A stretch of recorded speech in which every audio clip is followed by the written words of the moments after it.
Hi எல்லாருக்கும் வணக்கங்க. நேற்று பௌர்ணமி அப்படிங்கிறதுனால வீட்டில் இருக்கிறவங்களாம் கோவில் கிளம்புனாங்க. ஸோ அவங்கள வழி அனுப்பி வச்சுட்டு நம்ம எப்பவுமே வீடே தான் நமக்கு கோவில். அதுவும் இல்லாமல் கொஞ்சம் வேலை இருந்ததுங்க வீட்டில். அதனால நான் வீட்டில் இருந்துட்டேன். ஸோ வெளியிலலாம் கோலம்லாம் போட்டு சூப்பராக பூவெல்லாம் போட்டாச்சு.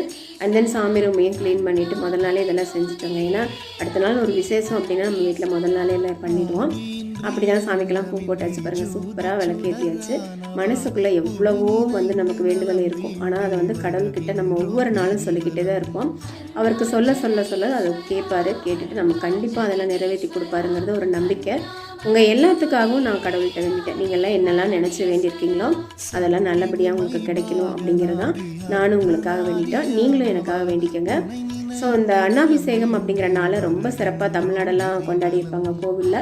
ஆனால் இங்கே கர்நாடகா பொறுத்தளவுக்கு அப்படி இல்லை. ஸோ அதனால் ஒரு சில கோவில் மட்டும்தான் அப்படி இருக்கும். இந்த வீடியோ பிடிச்சிருந்தா லைக் பண்ணி ஷேர் பண்ணி சப்ஸ்கிரைப்